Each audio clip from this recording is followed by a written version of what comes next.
Imagine a monkey who builds a machine to pick bananas faster than him.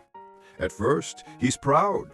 The robot never sleeps, never gets tired, never complains. But then, something strange happens. The robot starts learning. It watches how the monkey peels bananas, how he finds the ripest ones, how he stores them for later. Soon, the robot isn't just copying, it's inventing.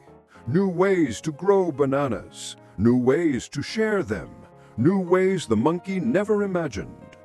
Now the other monkeys gather around. Some are amazed, some are afraid. They whisper, "What if the robot gets too smart? What if it doesn't need us anymore?" But here's the thing. The robot only knows what the monkey taught it. Every banana it picks, every decision it makes, comes from watching monkeys. So when we talk about artificial intelligence, we're really talking about a mirror, a very fast, very powerful mirror, reflecting back everything we've shown it. The question isn't whether the robot will replace the monkey. The question is, what did we teach it about bananas, about sharing, about fairness? Because intelligence, real intelligence, isn't just about picking bananas faster.